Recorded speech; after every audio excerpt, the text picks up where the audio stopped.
Off camera, dude. Here we go. We're rolling. What's going on, everybody? Welcome to the episode 1 of Brody Pod, sports podcast. Round of applause. We finally did it. Took us plenty of time, but we're There it here. goes. Yep. If anyone We're knows here. me, We're ready to go. We've been trying to get this off the ground, and now it turns out it's been in the works for years. It's pretty easy. I guess we can just kick it off kind of. For anyone that doesn't know, me and Matt, we have been friends for many years. And, if anyone knows us, when we get talking about sports, we get going a little bit. So we figured we need to start recording these takes and holding ourselves accountable.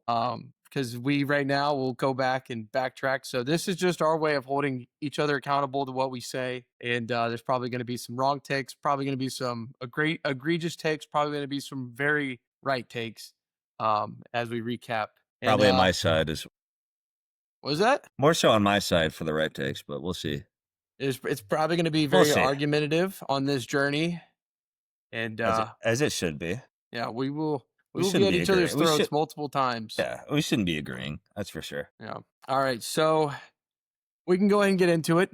Best time to start a podcast is week 2 of the NFL. That's what I always say. That's when the real football really starts. It's when you know who's actually a real player in the league and who's not. And we're just going to recap some of these games. I do have to have a little bit come out a little bit. I may have been traveling during the first slate of games. I maybe didn't catch every single game. I did catch the most important games, but there was 9 games in this noon slate, which is absolutely ridiculous. 8 is normally what they go with. And it was a high-scoring week. I guess first we can get off into Jaguars 27, Bengals 31. And the big story coming out of this one is Joe Burrow. Matt, how do you feel about Joe Burrow? Listen, I'm an LSU guy, right? Big LSU Louisiana guy, big LSU, big Saints guy. Joe Burrow's injured again. I mean, is that a surprise? Is that shocking anybody? Probably not. Unfortunate. Right? O-line, just as bad as always. As bad as it's always been. Yeah, that's really the only thing holding the Bengals back, right? Yeah, I think he's out till December, which is unfortunate because this is the Bengals' first 2-0 start since I think it's like 2016 or 2014, maybe 2012. Really? It's been a while. So they started off hot finally last year. Everyone remembers they started off 0-5, and then they finally turned things around. Didn't have, you start off 0-5, still didn't make the playoffs. And now, unfortunately, they start 2-0, but they lose their star quarterback. Also bad for me. I have Jamar Chase in my fantasy leagues. I have him in 2 leagues. Matt, I think you have him in 1 league. I do. I'm going to touch on that later, but it's not as bad as you're saying. I think it's great. Their backup. I mean, their backup is still thrown to him, but we'll. Yeah. Again, we'll touch on that later. But what did we see from the Jaguars? Did you watch this game? No. Okay, I saw Absolutely a little bit. No, I think they're playing. They're playing the same time as the Saints, so no. Yeah, it was a tough one. Trevor Lawrence, jury's still out to see if he's the guy. I think Travis Hunter had a touchdown in this game, so Heisman Trophy winner. Getting active, more involved than some of the other receivers, which. Should we just go ahead and get into the fantasy aspect of this? Or we just say maybe? That? I mean, this was my game of the week. This was one of my games of the week, but I was gonna. Oh, go ahead. I was gonna bring it up later. If you want to do it now, we'll go ahead as we go through these. We'll go through games of the week. Okay, so obviously Browning stepped up in Burrow's absence, right? 3 total touchdowns, 2 through the air, 1 on the ground. He also did have 3 interceptions, which you never want to see. Especially, I mean, from a backup, maybe that's kind of expected, right? Getting thrown in there. He didn't even expect to play. Right. He's, you got Joe Burrow in front of you. You're like, I'm good on the bench. But he was thrown in there. I mean, he did step up.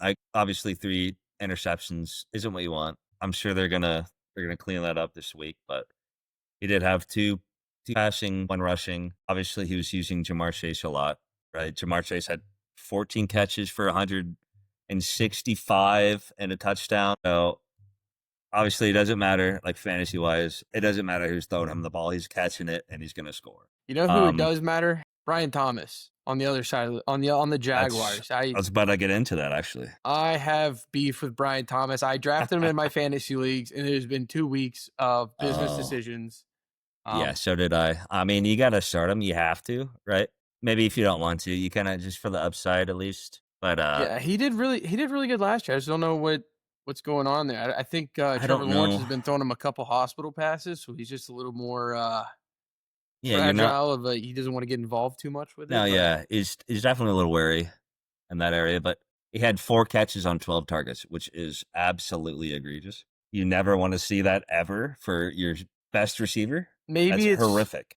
maybe it's just the rust of it's week 2 and he's gonna get it figured out. But I'm as a Brian Thomas fantasy football, draft him, brought him to the Right, team. I'm right, not seeing the what I saw last year whenever he was playing against me and going off. So exactly, makes me a right. little upset. It's definitely off to a slow start, but maybe that's due to T-Law's kind of I don't know if he's definitely hasn't lived up to his potential, I would say. I mean, obviously, he was regarded as one of the best quarterback prospects coming out of college. Heard since Peyton Manning. Best since Peyton Manning. I That's still high like him though. that's certainly high praise. I mean, yeah, but he's just not been as good, obviously. I mean, he had, Still, what, two picks last week against the Bengals defense, which yeah, he just hasn't looked the same. ain't that good. I will say ETN did step up. Don't know. 75 rushing yards, over 5 yards per carry with a touchdown, I do believe. I He did am step not an up. ETN guy. I mean, Last year I got burned by him. right. I wasn't either, obviously. He was so good in college at Georgia. It's But I mean, unfortunate. with Tank Bigsby getting traded, obviously he's going to see more touches. Yeah, where did that come? I mean, he's at the So Eagles now, so that's how. he is. Right, That trade was kind of out of left field. I guess they trust their rookie backup, Bashaw Tootin. I guess they Bashaw trust him. Tootin. I guess they trust him a lot, obviously, to trade Is he from? Tank He's from Tank Arizona State. Bigsby. No, where is Tootin from? I don't know. I'll look it up, dude. Sun Whatever. Devils. Could be a Either little Sun way, Devil guy. Jaguars don't look good. They don't look like they're going to be. They might. They might. I mean, the AFC South is so weak. They might make a run. You were just the big completely. Were By they the way, off? just so far off. It's wild. Where was Which he? is fair. I mean, I didn't know where he was from either. So it says North Carolina A&T, I guess, is where he started at, No, and then Virginia Tech.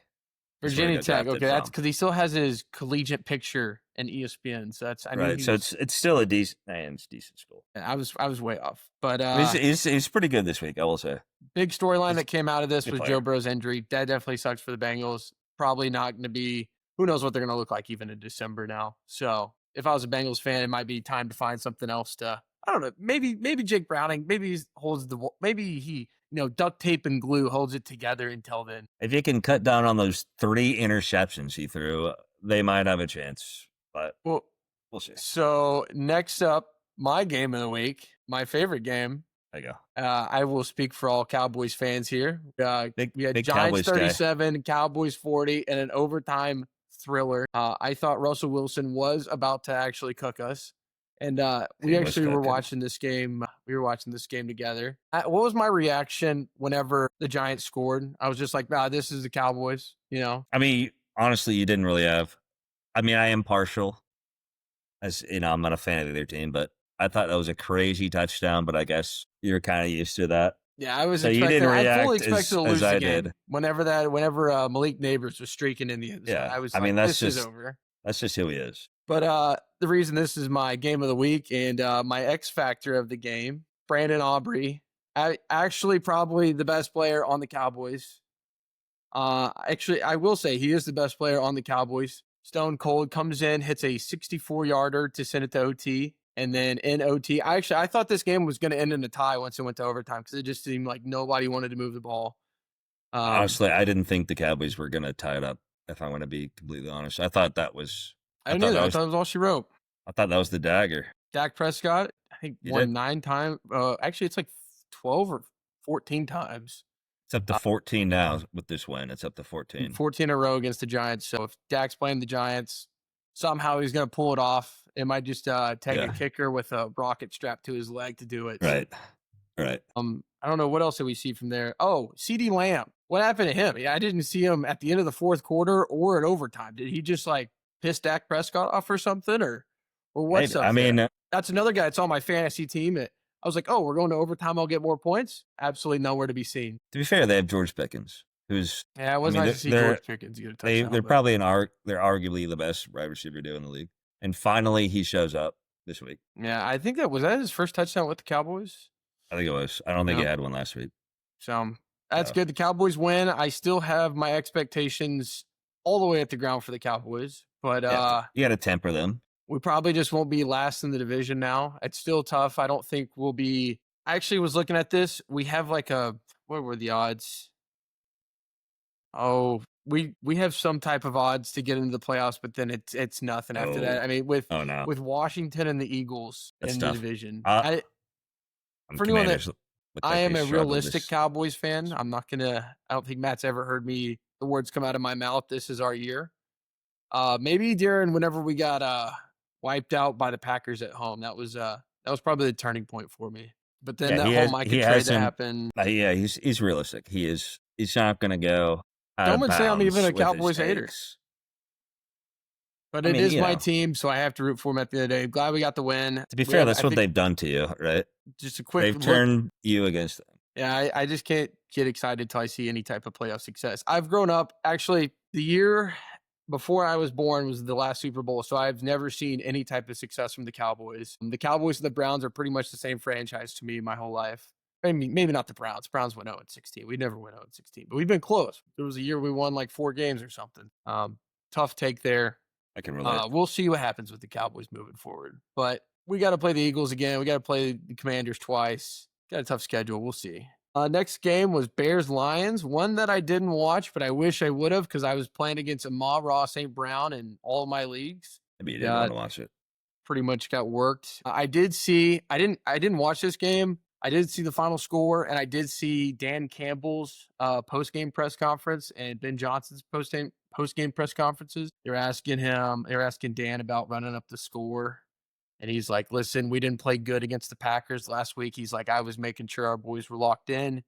Ben Johnson came back and said, that's Dan Campbell. What do you expect him to do? He goes for it on 4th down, even when he's up 30. So yeah. He was saying it was 4th and goal. Like, what do you expect him to do? What is it? Yeah, Gonna kick a field goal? Nobody's kicking a field goal on 4th and goal, regardless of the score. Yeah, and I respect that from Ben Johnson. I respect that. Yeah, he accepted it. I think the Bears are going to click eventually. I think it's got to all come together with a new coach in there. I mean, you saw the connection with Caleb Williams and Rome Odunze. Yeah, Rome Odunze had quite the day. I think he was a top fantasy performer too. Yeah, I mean, actually, I know he was. I played against him. Yeah, I mean, both second-year players. Obviously, I mean, I guess DJ Moore is just a non-factor on that team. Yeah, I expect the game next week with the Bears and Cowboys to be an absolute shootout because none of the defenses can make a stop. No, I'm pretty sure. Yeah, we play the Bears next week, right? Did we? Don't ask me, brother. Let me fact check that. Let me just fact check that real quick. Yeah, I mean, even DeAndre Swift looked fairly good in that game. Yeah, we're playing at Chicago next week. That'll be. It's not a shootout. Take the over if you're betting. Soldier Field isn't what it once was, so I think it'll be. I think Cowboys might have their way. Yeah, it's going to be a shootout. I don't think we can stop anything. Next game, do we have anything else for the Bears Lions? I didn't really see much. Nah, it was 52. They won by 31. There's nothing else really to talk about. It was just ass kicking. So, Rams Titans. Is Cam Ward a bust, or can his receivers just not catch the ball? Yeah, I mean, to be fair, his receivers aren't the best. You got Alec Ayumanor, another rookie who actually caught his first touchdown from Cam Ward. Alec Ayumanor. Never heard of him. I don't know what college he went to. I forget. I knew it at one point, but obviously he has Calvin Ridley. He has Chig Arankwo. It's not the best supporting cast for sure. He's doing his best. I think this says more about the Rams than the Titans. Rams are looking good. Matt Stafford, wet back pain. Right. Devontae Adams looks like he's right at home. Maybe he's enjoying the warm weather. Puka Nacua, same monster that we've seen in past years. I already take that handoff for 50 yards, 45 yards, something like that. Yeah, it's insane. So I had the Rams defense. I streamed them. I thought this was going to be, anyone playing a rookie quarterback is going to do great. They have Jared Verse out there. Jared Verse, I think, is still healthy. He's a problem. I think he's a lot like Micah Parsons. He just goes in and disrupts the game. He's a dog. Yeah. So Rams easily handle the Titans. Patriots, Dolphins, another game. Didn't really catch it. Like I said, there was 9 games on, so it's hard to see everything.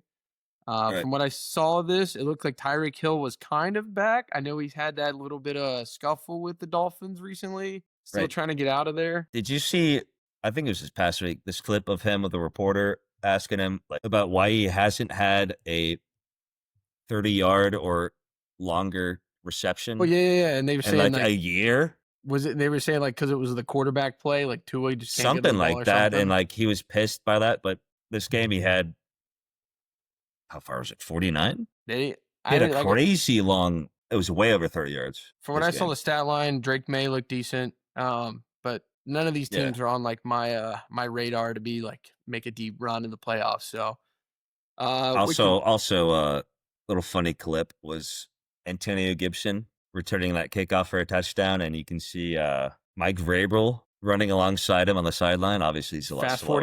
Fast 40 time. Obviously, he's a lot slower, but he was running right next to him. He was like, "Go, go, go!" It's not, I was about to say, it's not good if the coach can outrun you, especially a coach that was a tight end in the league. He didn't. Wait, no, he wasn't a tight end in the league. That was Dan Campbell. What no, he was. Was he tight end as well? Yeah, he was. Interesting. Like I said, not much. Wait, that's good. Wait. I'm going to fact check myself. I don't think he was, because there was he was interviewing, or he was talking to Ryan Fitzpatrick or something. I think Mike Vrabel. I was right. Ryan Fitzpatrick was Mike Vrabel's last sack in the league or something like that. Yeah, he was a linebacker. There's a correction. Like I said, not every take's going to be right here. Every fact's going to be right. What are we, perfect? Yeah, no, this is episode 1. We're building. Speaking of not being perfect, do we want to get to the next game? No, 26, dude. Saints 21. As you guys can see, Matt's a big Saints fan with all the memorabilia behind him. Yeah, if you haven't noticed now, maybe I'll step back and let you kind of take off with this one, Matt. Yeah. Go ahead and voice your concerns as a Saints fan. I'll get into it. Obviously, Brock Purdy's out. George Kittle was out. I thought it was going to be not an easy win, but I thought it was going to be a win.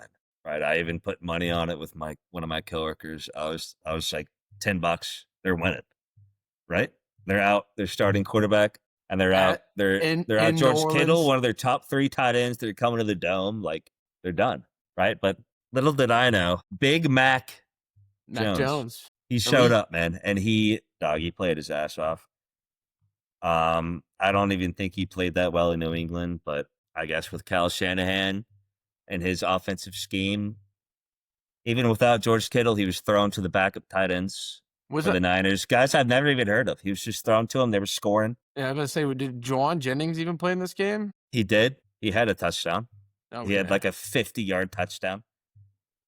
Unfortunately, but I will say I'm gonna. Out there. Yeah, you did. I mean, I'm gonna talk more about. I didn't watch this game. I saw the end of it, so yeah, it was kind of a heart crusher, but that's how it is.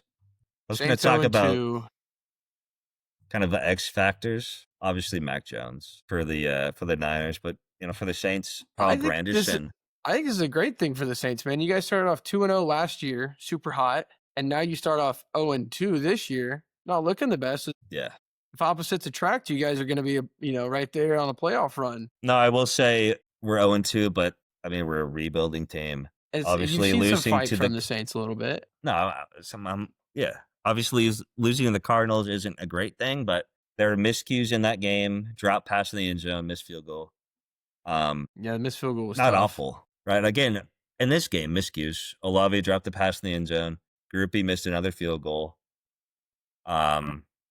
Only lost by 6. Yeah, I'll take that against the Niners. Scoreboard. I don't know what the over-under was, but you guys won on the scoreboard. The spread was originally 4.5. It dropped to 3.5 once Purdy was ruled out. But I was confident in us at least losing by less than that. Is that what your bet was? Yeah, my bet was it was Saints plus 5.5. 5.5, yeah, and you lost by 6. Yeah, so it's tough. It is unfortunate. But saw some good things from the Saints. Carl Granderson, especially defensive end. He actually is leading the league in sacks with 3.5. Juwan Johnson might be an elite tight end as well too. He's been kind of going off a little bit. I wouldn't go that far. It's only been two games. We'll see. I mean, to be fair, he's a wide receiver that converted to tight end. Is he a wide receiver converted tight end? Yes. And what's funny is he played at Oregon with Tyler Shuck. Wait, I thought it was with Bo Nix. No. Tyler, I mean, Tyler Shuck was from. no, he played with Tyler Shuck. Was he at Oregon though? Yeah, he went from Texas Tech to Oregon to Louisville. Oh, okay, I knew him at Louisville. So they were teammates at Oregon. It's so hard to keep up with the transfer portal stuff, right? But now I guess they're reunited on the Saints. So I mean, I guess that's kind of a cool little reason tidbit. to pick up Juwan Johnson in your fantasy leagues. Turns out if Tyler Shuck gets in, there might be a connection there. Spencer Rattler hasn't looked, as bad. No, obviously, we're projected by every sports media outlet to be the worst team in the league. I did see the futures. You guys do have the longest odds to win the Super Bowl right now. I'm not surprised. I kind of am surprised. I mean, Rattler has been arguably good, maybe even great. I mean, through 2 weeks, 3 touchdowns, no interceptions, almost 500 yards passing. He's been able to run the ball. There's been a lot of pressure on him. Yes, right tackle Taliesu Fuaga has been bad to start the season. Cesar Ruiz, the right guard, are tied with the longest odds at plus 30,000. That sounds about right. So I believe that. Might be worth it just a little bet on, dude. Win $30,000 real quick. I don't think any team has started 0-2 and won the bowl. I know the Rams started last year and then they got close. They almost beat Philly to go. So I think they were the closest. But is that all you had on the Saints? I don't know when you want me to pull you off the soapbox. Well, I mean, okay, just quick, bang, bang, bang. Left tackle Calvin Banks from Texas, looking great. He did give up 1 sack to Nick Bosa, who's a top 5 defensive player in the league, probably. But that really wasn't his fault. The pocket was collapsing on that particular play.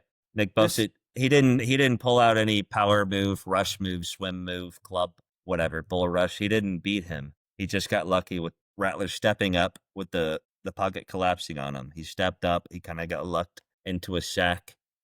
But even with the pressure this week and last week, Rattler's able to scramble, make plays on his feet, make plays with his arm. He put his shoulder down on 3rd and 6 this past week on a certain drive. Put his shoulder down, ran over a linebacker, got the first down. He's looking good. He wants to play. He wants to be the starter, and he's showing it. Even with, a new head coach, OC, DC. Kellen Moore, Nussmeier. I forget his first name, but Garrett Nussmeier's dad, OC, and then Brandon Staley, former head coach of the Chargers. Maybe you guys could trade for Jameis Winston, get him back in there. Yeah, it's funny. I was talking with one of my coworkers. I was like, if Jameis was here, it'd be either a touchdown to Shaheed or a pick 6 every play.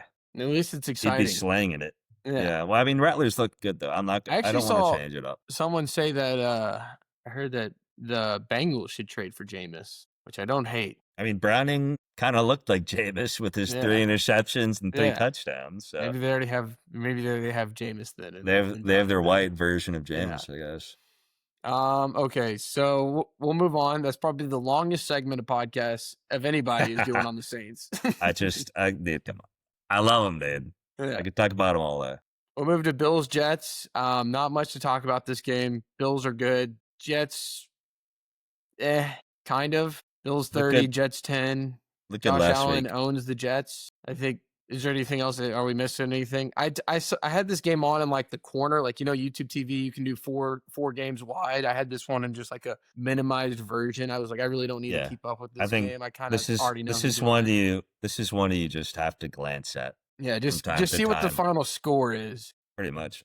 See, the Bills are looking strong. Josh Allen looks like he keeps making a step up, especially the game last week. I think that was more than anything. The week 1 game against the Ravens. And the Jets, I had high expectations after that Steelers game, but it looks like they just couldn't find the end zone at all. No. I thought Justin Fields was going to be elite, but this is just the quick reactions from week to week, how things can change. Last week he looks like he was going to put Aaron Rodgers in retirement. Then now he's looking like he's struggling against a good team of the Bills. Looks like he's on the Bears again. The Bills look strong. I was going to say, did you see see Josh Allen break his nose? I did see a clip of Josh Allen breaking his nose. Dude, what a What? I I mean, don't know what what a happened. badass, dude. He was, I guess, play broke down, pocket broke down. He went like up the middle pretty much. I think he hit his offensive lineman's thigh with his face mask, and the helmet came down, hit the bridge of his Well, nose. friendly It's fire. well, friendly fire. His nose started gushing. He ran up the sideline. Um, they reset that immediately.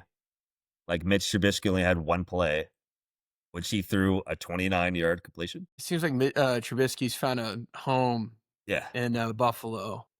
which I saw. I think that's more passing yards than Justin Fields had. Well, I will say, I just as like a Cowboys fan and as a Texas Tech guy, I root for the Chiefs, but I would like to see Josh Allen or Lamar, either of those guys, win a ring this year. I think it's like the guys, they're the good guys. Like you want to root for, you want them to get at least one. You don't want them to go their whole career and like Mahomes always like lock him out. Or it looks like now the Eagles being a powerhouse. Like I'd like to see Josh Allen. He's already got the MVP. I want to see him at least get one for especially the fans of Buffalo. I talk about as a Cowboys fan, like having heartbreak. Like they've really had some crazy heartbreak in the past, especially like since Josh Allen's come to town. It's talk about a heartbreak. Yeah, we're done with the Saints. We get it. You guys had a heartbreak. But No, you I will guys have say, won yeah, in the last everybody like 20 years. Josh Allen is like the most likable player in the league. I think. Yeah, as much as like You if you can't hate the don't, guy. yeah, I don't even think like the people in their own division, like the Patriots, Dolphins. I bet I the don't. Jets. I bet the Jets fans like that Josh Allen beats him. They're like, I yeah, mean, we hope this I guy. don't. I feel like they don't even have like what is there a Bills like rivalry? Like do they have a Probably rivalry the with Chiefs now. somebody? I mean, it's probably just the Chiefs, just because that's who they'll see in the AFC. Yeah, I mean, Which I we'll don't get into think that one in a little bit. I don't think Mahomes has lost to them in the playoffs. Actually, Yeah, especially like a couple years ago, they came into Buffalo and won. So, like I said, I like to see Buffalo pull one out. If they were in the Super Bowl at the end of the year, I wouldn't be rooting against them. And they look like they got the team to do it, especially if James Cook keeps playing the way he's playing. We'll get to the next game, Seahawks Steelers. I once again had this game on in the corner. The only thing I really saw that stood out, Seahawks looked strong, but they did get a lucky break on a crazy kickoff touchdown mishap. Did you see what happened dude, with this? I saw that and I was telling my friend Chase about it. So it's like I guess the guy touched it or he didn't touch it and it went into the end zone and it's a live ball. Yeah, I think I think it went through his hands, and obviously he thought it went through the back of the end zone for a touchback. Yeah, But that's like one of those it just you sat. never really see. It sat there, and that's completely on him. Obviously, I mean, Yeah. as a kick As a returner, you quick, got to like- make sure you have to watch the ball and see where it goes. And that was a quick 10-point swing. Like they kick a field goal and then they get that, and it's like, okay, that game's kind of pretty much over after that point. So Yeah. I still think the Steelers will be good. Aaron Rodgers, especially after last week, I don't want to overreact, but you know, is he kind of, was that just kind of lightning in a bottle, or is he going to continue to rock this season? I think there was even some like teammate yelling between him and Calvin Austin a little bit. So we'll see what's going on with that as we move forward. But I think the Steelers overall will be good. It almost seems like they're starting to get like old. Like they have like one of the older teams. Right. I mean, they have 50-year-old Aaron Rodgers on their team. They're very old. So it's like it feels like they have like this year and then like they have to start a rebuild. So they pushed all their chips to the table, but it doesn't seem like the best chips to have. I mean, you got Mike Tomlin as your coach. Obviously, you have a chance. Yeah, Mike Tomlin as a coach, they're at least going to go, what is it? 9-8. It's going to 9-8. They're at least going to have a positive record at the end of the year. But we'll see. Positive, but it's going to be positive. They always have like a first-round playoff exit in the past year, especially like the Cowboys. At least they've won in the last 20 years. So I don't want to hate too much on the Steelers, but it looks like this is like the year that they have. I think Aaron Rodgers is only like a 1-year contract too. So I think you're right. Yeah, they need something with that. We'll move on to the next one. It's pretty cheap as well. But Browns Ravens. This game was out of hand quick. Joe Flacco. I did see a little bit of this. He was under duress pretty much the whole game. Ravens look like they're a real team. Look like they're going to be a good team. I think honestly, I think kind of what we saw last week with Ravens Bills. I think we're going to see Ravens Bills again in the AFC Championship. Just depends on injuries. I do have a question of where was Derrick Henry in this game? If you're a fantasy owner, he had 2 points, 2.3 points. Like that's Derrick Henry. After last week, was he just like sore or hurt? I don't know what happened. There's a player on the Browns. It was Grant Delpit. Grant Delpit was saying like Derrick Henry isn't that hard to tackle or he's not that hard to stop or something like that. And everybody was like, "Oh, Derrick Henry's about to go off. It He's seems about to like he run. got He's about to stopped. run all over him." But apparently he didn't. Yeah, I mean, Quinshon Judkins was the leading rusher in this game, which Yeah, he did his first game as a yeah, Brown. Derrick Henry had Obviously 11 rookie. carries for 23 yards. Yeah, he didn't even average 2. He per did carry. average 2, just barely. 11 for 21. 11 for 23, Okay, there you go. All 2.1. right. Yeah, all right. Being a stickler. I mean, dude. even Lamar only ran the ball twice for 13 yards. I mean, Yeah, the they box. really If you look didn't- at the box score, you're like, how did the Ravens score 41 points? I guess like great field position off of special teams because I mean Lamar had like 4 passing touchdowns and like Yeah, 4 passing not touchdowns, that many 200 passing. yards. Yeah, not that many passing. They didn't have a lot of yards at all. Yeah, So I Joe guess Flacco. special teams looked good that week. I guess. We'll see. I don't know the Browns. I'm wondering when they put Shador Sanders or Dylan Gabriel in. Like, when do they hit that button? I mean, are they 0-2? I mean, should have hit the button already. Obviously. Are they? Yeah, they are 0-2 now. Yeah, I mean, I don't think anyone was expecting a lot from the Browns this year. Also, fun tidbit. I don't know if you saw this. I saw it on Twitter. The Ravens wanted to draft Shador Sanders in the 5th round ahead of the Browns. And Shador Sanders told them, "No, I don't want to be a backup to Lamar Jackson." So he chose to be the 3rd string quarterback on the Cleveland Browns. That's instead. crazy if he told them no. He told them no. I didn't even know. Because normally you it's like, we're can- going to draft you. We're just going to draft you. You can tell them no. Obviously, like Eli Manning, Phillip Rivers, that whole switch Yeah. with the Chargers and the Giants. Eli Manning didn't want to play for the Chargers, so they swapped them, whatever. You can tell them no. I'm not sure why you wouldn't, because your profile is like player profile as a quarterback is very similar to Lamar. Yeah. Maybe his athleticism isn't as good. I mean, you're a mobile quarterback who can run the ball, who can throw it accurately. I don't know, man. Why would you Flacco not? looks like a Why mobile would you not quarterback. want to learn? Why would you not want to learn behind one of the best quarterbacks of all time? I mean, Joe Flacco. That's who you're learning behind. One of the best. He's a 3rd. He didn't want to be backup, so he an wants to be elite Raven. 3rd. So now he wants to be 3rd string behind the Brown. I don't know. Behind Dylan Gabriel, all right, dude. Yeah, I saw. What was this? That's What was insane. this little interesting fact here you had about Tez? Who's Tez Walker? Tez Walker. I don't know what college he went to, I don't but- know. but I do know his first. I guess he didn't get a catch last week, obviously, but he got 2 catches this week. Both went for a touchdown, which I don't know if that's ever happened. Maybe it has. That's like your first. That's like your I mean, first that's- home run in the MLB, or your first at bat in MLB being a home run. Yeah, like it's insane. Your first 2 catches are touchdowns. I think that's incredible. I think that's It's so North fun. Carolina. Did he? UNC? Okay. Well, I mean, that's super fun for him. That's awesome. I love that. 2 catches for 2 touchdowns. So maybe Tez Walker. That's very fun. wide receiver 1. Yeah, I mean, he only had fun. like, Not with Zay Sure. Flowers though. I think he only had like 26 yards or something, but still 2 touchdowns. Yeah, Zay Flowers. 75 He's a yards, dog. yeah.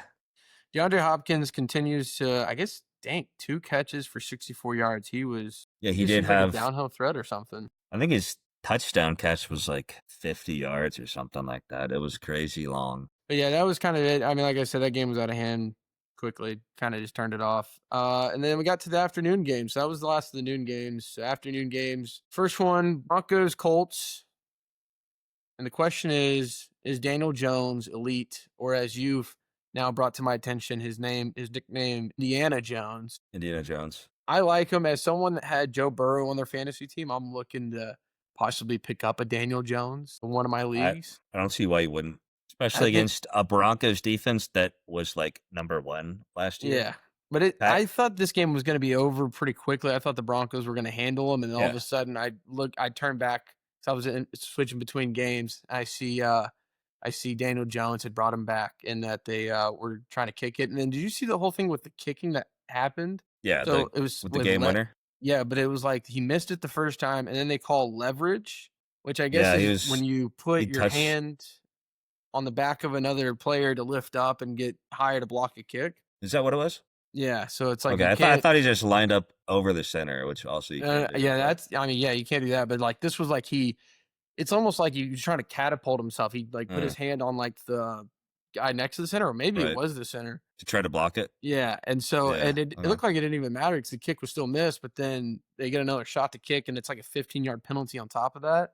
Yeah, So so then you make it a lot easier. Obviously, he's going to drill it after that. So Broncos, I mean, they look good. Bo Nix looked a lot better this week. They did.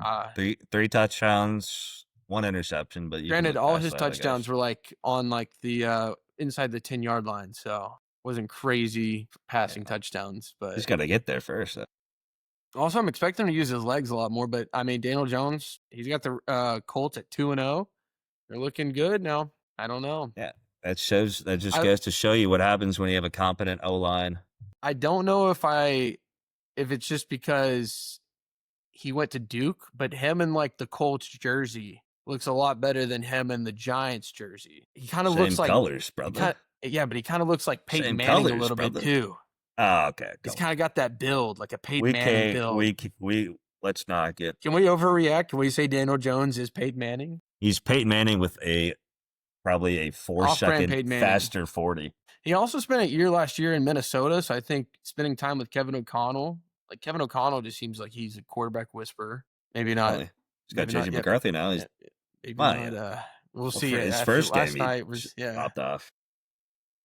So yeah, Colts win that one in an absolute stunner. And the next game, which was another one of game of the weeks for me, was Eagles 20, Chiefs 10. The X factor for this game, and the like I said, the tush push. This is probably the game. I don't know. The Chiefs are now 0-2 after this one, and I don't want to count out the Chiefs, right? Because they're gonna do some magic. They're gonna come back. They got Rashid Rice coming back here in the middle of October. And they still have the best player in the league. Who, Patrick Mahomes or Travis Kelce? Mahomes, brother. They got Taylor Swift on their side, dude. I think this game was kind of like a snoozer a little bit. It was kind of just if you like gridiron football, this was a game for you. Wasn't too much flashy. Patrick Mahomes did have a long rushing touchdown in this, which begs the question: is he a dual threat quarterback? Of course, you got to account for him. I think he just knows. Just think he knows how to. I don't know. He strikes me as more of a pocket passer, but I think it's about time to start putting some respect on him as a mobile quarterback. I'd say he's improviser, if anything. Yeah, like Jalen Hurts is a true mobile quarterback. Like, especially like week 1 against the Cowboys, he would just take off and just score. Yeah, Mahomes, he doesn't really take off that often, but he does scramble out of the pocket. He does make obviously incredible throws. And unfortunately, as a Cowboys fan, like I got to give credit to the Eagles. They're a good team. What sucks is I also like Alabama, and the Eagles just draft a bunch of Alabama players, so it's like I can't ever really hate them because they have like guys that I've liked growing up. It's either Alabama or Georgia, dude. Yeah, Alabama, Georgia, and I don't know why more teams don't think like, hey, we should draft the teams that are doing well, like Alabama and Georgia. But we'll see. I think the Eagles, it's going to be in the NFC. I think they're in the NFC Championship just based on they kind of have everything put together. Saquon, it doesn't look like he's taken a step back at all this year. He looks still like Saquon of last year, the 2K Saquon. So you just got to hope that Madden curse isn't real and it doesn't get him. Yeah, I mean, take him out for this season. Even if it does, I guess, yeah, because Saquon's such a big part of their offense. So also a thing I wanted to ask, is A.J. Brown the wide receiver 2 on this team now? Is Devonta Smith wide receiver 1? Because I think A.J. Brown is definitely better, but obviously Devonta Smith is probably the best wide receiver 2 in the league. Yeah, and he has been since he got drafted. Obviously, he won the Heisman as a receiver. So obviously, he's very good. Like you said, the Cowboys have one of the best receiver duos. The Eagles have a very good wide receiver duo. I think they're both. I think they're 1 and 2 for sure. Both of them. Yeah. Well, even then, like, might be interchangeable. CeeDee Lamb is better than both of them. But I think we're going to see Mike Evans and Emeka Egbuka coming up. I think that's going to be and then Chris Godwin. That'll probably be the best wide receiver trio in the league. I mean, yeah, that's saying a lot if he can come back from that. Was it ACL? But yeah, so Eagles they're 2-0. Chiefs are 0-2, and I think the Chiefs I don't know who they have next. Let's see. I can tell you right now. Look at the Giants. Oh yeah, so they do have the Giants. That's Sunday Night Football next week. So it's going to be the battle of 0-2 teams. Honestly, that might be a lot better of a game than people would think. Yeah. before the season started Gonna because be Russell Wilson just looked like freaking Tom Brady out there. Yeah, until the last like overtime drive when he just threw one up. He was living and dying by the deep ball, and it finally caught up to him. I think the Cowboys finally realized we should put a center fielder out there. Let's get back on the Sure. Cowboy game, but Put Mike Trout out there. we're talking about Eagles Chiefs. We'll get back into that. I did see for all the Swifties how Taylor Swift. Did you see how she left the game? Did not. I saw this clip. They have like this whole like shield curtain that they roll out, and so I guess like anytime the Chiefs lose, they're just going to roll this curtain out, and then it protects her as she moves from the suites to the elevator. And you couldn't see her at all. It basically was just like recording like a black sheep the whole time, and she was behind it. So she has like her own offensive line. Interesting. I also saw. Did you see the clip of it was like a couple Eagles fans and then in the elevator with a lot of Chiefs fans. And I guess they said something. They were talking smack to the two. They were older Eagles fans, but they ended up saying like, our grandson took an interception to the house against y'all in the Super Bowl. Oh, talking about Cooper DeJean? It was Cooper DeJean's grandparents. Yeah, he's in that elevator with him. I thought that was hilarious. Yeah, that's not the Eagles fans you want to be talking smack to. No, and they got the receipts to back it up. Their defense is good. I think Mahomes, once he gets Rashid Rice, I mean Xavier Worthy, was he in this game? I think he was still out. Oh, I saw he was back at practice, but I don't think he was at the game. Was he back at practice? What is his injury? I didn't even keep up with it to see if he was playing, but I didn't see any catches from him, so I don't think he was in it. As a podcast about football, we should know about his injury. I don't know what it is. All I know is that Travis Kelce, he had a dislocated shoulder. Like he looked like Cam Chancellor out there, taking out Xavier Worthy. Did he dislocated it? Yeah, it was like dislocated, but he was like possibly gonna have to have surgery. If he had surgery, he was gonna be out a couple weeks, but they said if it was no surgery, he would just be resting out. So I mean, surely he'll be all right. Yeah. I mean, to be fair, he was not in the game. Travis Kelce. No, he definitely was not. No, definitely was not. We'll see when the Chiefs get to full strength. They'll be interesting once Rashid Rice comes back, and looks like they found a good receiver. And who is it? Tyquan Thornton. He had like 2 catches, but they were like just deep bombs, and it was multiple that he could have caught, but just barely missed. Again, I mean, it's Patrick Mahomes. Roll anyone out there. I'm gonna go back to it. Like, they should not have let Tyreek Hill go. No, there was even talks that the Dolphins might trade Tyreek Hill back to the Chiefs. I'm gonna get on my soapbox here. I mean, why would they let him go? They're like, that was Tom Brady and Randy Moss. Yeah, like that was for someone that throws the ball as well as Patrick Mahomes does. You need to give him a speed guy that can just take off, especially one that with that speed. Yeah, when a play breaks down and Mahomes is scrambling out the pocket, I will say they Hill did has that speed to get away from a defender, make space, get the ball, score.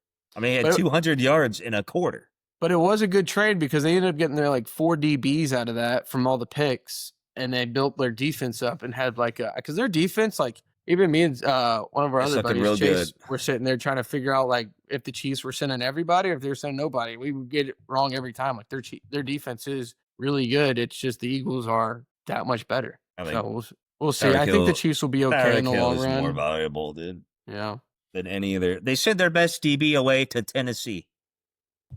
L'Jarius Sneed. They sent him away to Tennessee. Yeah. So obviously they don't care about defense. I think they're pretty good about rebuilding. They hit on draft picks a lot. And then the third game of the afternoon slate, we'll move on, was Panthers Cardinals. I watched a little bit of this game. The score would make this seem like it was a lot closer. Panthers 22, Cardinals 27. But the Cardinals, they kind of were handling this very well. They handled the Panthers. And now the Cardinals are 2-0. Are the Cardinals an elite team in the NFL? I would say no, because so far they've played the Saints and the Panthers. So we'll see when they actually play somebody. To be fair, not to get back to the Saints, but the Saints did leave at least 10 points on the field. Yeah, no, that's what I'm saying. Like they barely squeaked out that game against the Saints, and then the Panthers. I mean, the score shows it's a lot closer. I don't think it was as close as that would reflect. The Cardinals have played 2 of the bottom bottom 5 teams in the league. So no, they're not. No, it's They're bottom. not. Yeah, They're bottom not. 4 teams. The They're not Panthers actually. also are. They're not. The 2-0 is fake, just like the Steelers from Yeah, we'll see when they 30 actually have years to ago, play whatever. somebody. But I mean, if anything, it's a great tune-up games. This gives me I drafted Kyler Murray in my leagues. I think he's going to be good. He's looked very good. I think He looked he's figuring it out. exceptional in that game, especially scrambling. I mean, he's up there with Lamar with scrambling, getting away from pressure when the pocket breaks down, the play breaks down. And I think he's He's getting to the able to point escape, now. and he's able to run down the field. I think he's getting to the point now where he's actually being able to, read. Like once you get so far in the league, like you start understanding the defenses, you start understanding where guys are, how to beat certain man coverages. If they're sending this many, I know I can go here. I think he's starting to get that kind of IQ to his game, and it's making it a lot easier. I think Marvin Harrison's also made a step up. James Conner still looks like a beast. Trey McBride, like they have all the weapons there. It's just we got to see him play somebody before we can really start giving a prediction on the Cardinals. Someone did ask me, they said, is can you consider Bryce Young a bust? Just on the Panthers side? No. I think the jury is still out. They just have a new offensive coordinator. They looked really good at the end of last season. But I told him, I said, come back to me next year. If they still haven't made an improvement, then you can start making that judgment. Is he a perennial Panthers hater? He looks very good this year. He finally has weapons around him. That's why with Chet McMillan, Hunter Renfrow, Xavier Legette, Hunter obviously. Renfrow's a weapon, but he had 2 touchdowns. Yeah, this past week. So, but I do think you're right. That's a weapon in my book, brother. He does finally have weapons around. That's why I say, like, come back to me next year if he's done nothing with these weapons. Like, I mean, he scored 3 touchdowns. He did have an interception, which is fair. I mean, Chuba Hubbard has got to be better. He only shows up late when it doesn't particularly matter anymore. They need a more consistent run game. Yeah. But I don't think he can write Bryce Young off just yet. I think what I said about Kyler Murray, about the IQ being up there, like as he's gone more in the league, I think that will happen with Bryce Young. The more he's around, the more he sees these coverages, he's going to get better. But if we don't see improvement by next year, I think you could really start having that conversation of. Okay, I think we need to have that conversation with Kyler Murray. Oh, is he? I don't know. He's had he was a number 1 overall pick too. Yeah, that's true. But I think Kyler Murray, this is kind of a prove it year. I think we're going to see the Cardinals around. I mean, like I said, we got to see them play somebody. But I think they're a frisky team. I think they could go far with the NFC West. So they got Rams, Seahawks, 49ers. 49ers are out with they're 2-0. Brock Purdy. They're 2-0. Granted, they just play the Saints, but Seahawks, NFC West looks strong. Seahawks are 1-1. Seahawks just won. Rams are 2-0.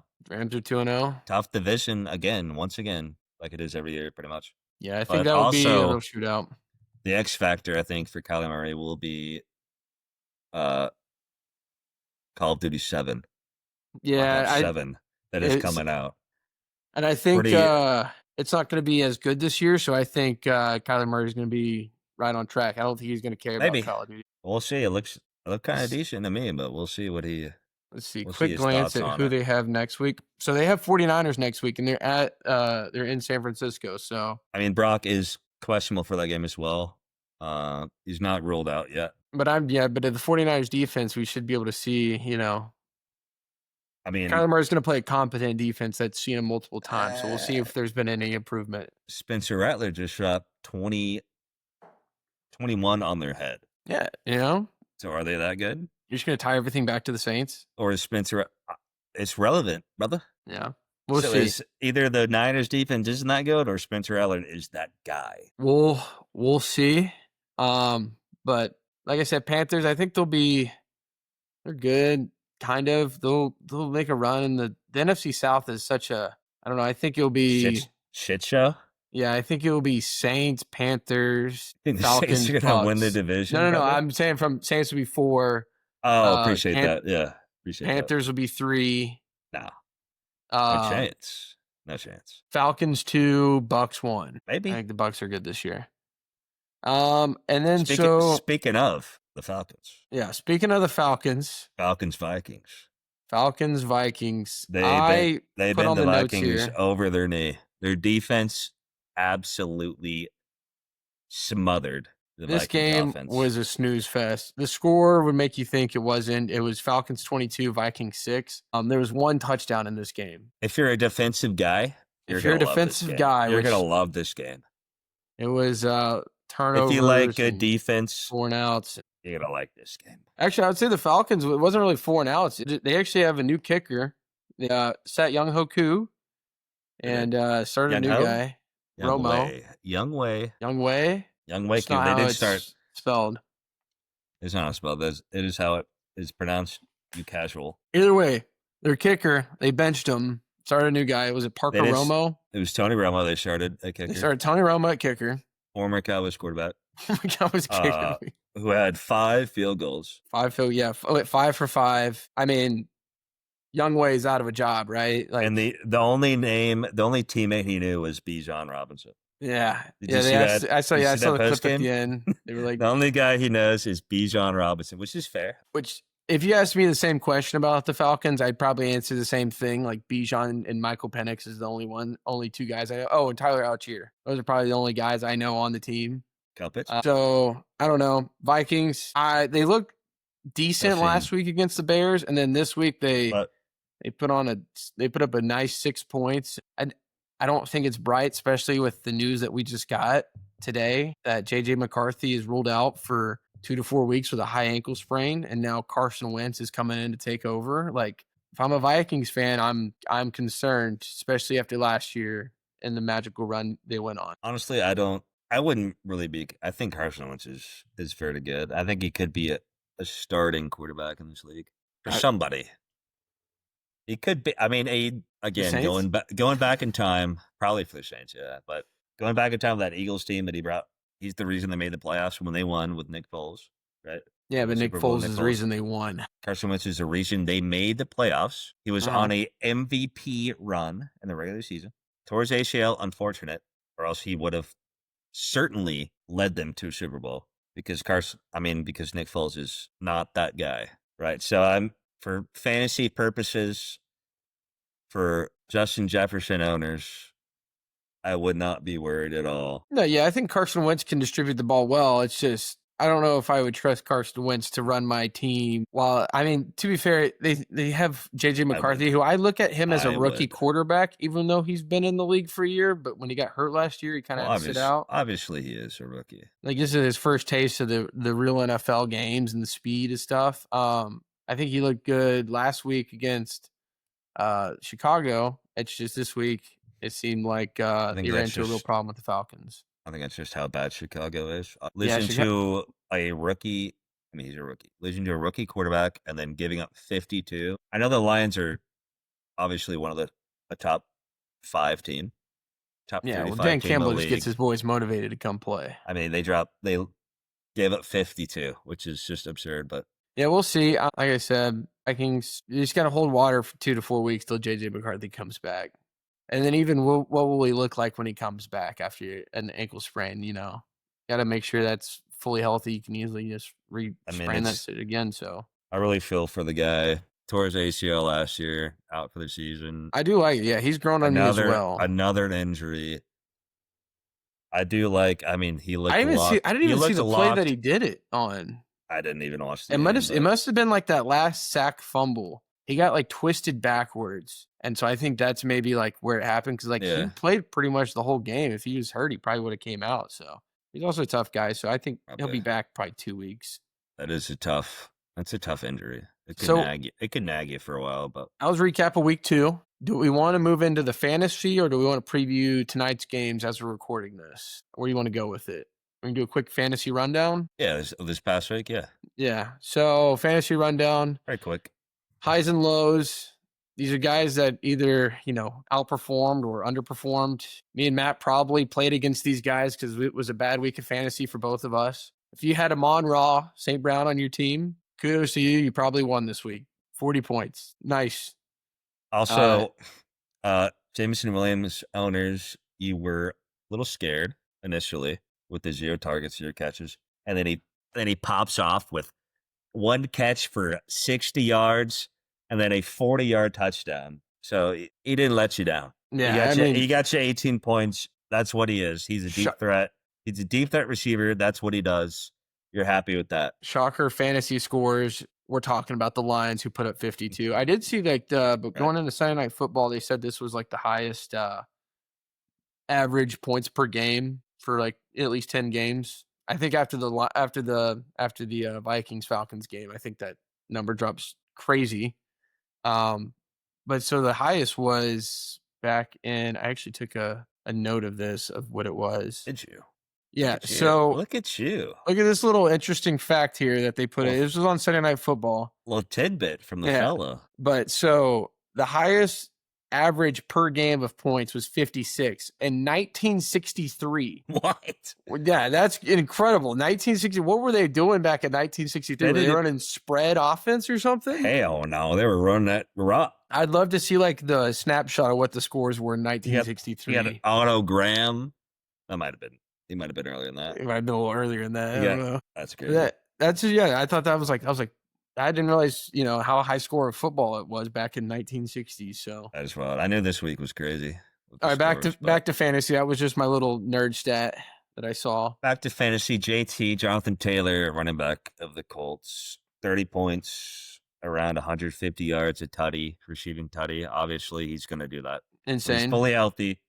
So maybe Daniel Jones isn't elite. Maybe Jonathan Taylor's elite. Last week he didn't do this, and Daniel Jones had like 3 touchdowns. Yeah, we'll see. Hey, mix of both. They got a good run and pass game. It helps having an elite running back. It's almost like having Saquon back with Daniel Jones. He's got kind of a Saquon build to him. Maybe even they're not the same number. 28, 26. Yeah, right. Yeah, 2 off. Next, Devontae Adams, Puka Nacua. The Rams. I played against Puka and Devontae Adams in 3 of my leagues. They kind of torched me. Unfortunate. So, yeah. Unfortunate. Devontae Adams, turned back the clock. Great job for him. Great job for the Rams receivers. Like they had a high scoring game, so shocker there. I mean, another guy who turned back the clock. DeAndre Hopkins. Only 2 catches. 2 catches for over 60 yards, a touchdown. So what is that? 8, around 20, a little less than 20. But am I doing the math? I don't know. Math isn't your strong suit. That's what he had. He had like two catches because he had that one super long touchdown for like 50 yards or whatever. And then I guess fantasy highs or lows, not 2 catches. I'm just saying it. You're saying that Devontae Adams turned back the clock. So did D-Hop. You guys bailed out by a touchdown. So let's get back to it. Brandon Aubrey. Lamar Jackson, another weapon. But anyways. Brandon Aubrey, 22 points, 64-yard field goal, then another field goal in OT. Brandon Aubrey, of course, if you drafted him early in your leagues, it's within reason. He probably won you this week. Malik Neighbors, another guy that I played against, 37 points, went crazy, of course. Russell Wilson killing the deep ball. Indeed. I wish some of that LSU receiver stuff would rub off on Brian Thomas. Brian Thomas, my next one, fantasy low, 9 points. It wasn't really the 9 points. It was just like he just was making business decisions, man. And I get it. You don't want to go across the middle, but like 9 points. I spent a 2nd-round pick on this guy.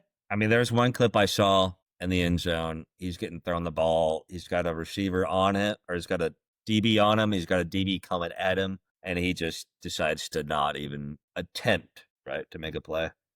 Yeah. He had 12 targets, 4 catches. That's what's insane. And I'd like to see what all those targets were, like how many of those were actually catchable. But I mean, we gotta. I don't think it really even matters. I don't think it really even matters. I mean, 12 targets, 4 catches. That's abysmal, inexcusable. That's awful. And they're using Travis Hunter more as a receiver too. So it's like they're. I will say I didn't think they would be using him this much. They're using him a lot at receiver, but they are. He's he's a definite 3rd receiver for them. Yeah. And then another one that I was on that's now on the trade block is Evan Ingram. I have him. I was so high on him at the start of this year, and now I'm looking for new tight ends because 2.2 points. He had 1 catch, I'm pretty sure, and I think it was like 2 targets. I'm just not seeing the production out of him. Got to find someone else. I will say I was very high on him coming into the season, fantasy wise. I thought I was so smart. We didn't get a to the tight end. I first- was like, Evan yeah. Ingram's the guy. And he was great for the Jags last year. Going to the Broncos, I figured they didn't have really a tight end last year. This year they do. Young quarterbacks love tight ends. Barely Bo Nix is going to throw him the ball. But apparently he is not. Not yet, at least. Maybe he could perform better later on. I don't. Obviously, a new weapon. Maybe they just got to get that connection. Maybe it just has to learn the offense. I know Sean Payton's offense is probably a lot to learn. But maybe Adam Trautman doesn't eventually. seem like he's having a problem. Well, to be fair, he was with Sean Payton in New Orleans, so maybe there's connection there. Yep. But Adam Trautman is not good. Who else do you good. have for the fantasy preview? I got Bill Jakrosky Merritt. Bill Jakrosky Merritt of the Washington Commanders. First week, 10 rushes, 80 yards and tutty. I'm like, this guy is legit. They're turning over the keys to him. He's RB1. 1.7 points this week. Which is crazy too, because Austin Eckler ended up coming out of this game, who's also right. He did tear his Achilles. Yeah.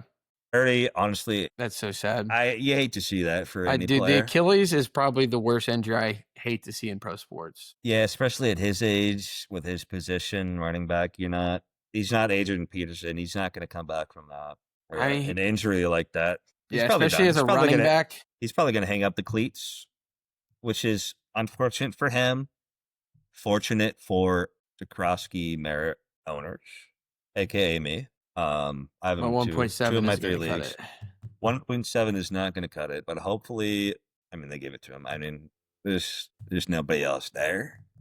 And let's also let's give kudos to Jamar Chase. We thought after week 1 we had made terrible mistake. If you had the first round pick in any of your drafts, you thought I made a mistake. And then this week he showed up and showed you why you drafted him. 36 points. Absolute huge day. Probably a lot of that is because of the backup quarterback play, but we'll take it any way we can get it. Yep.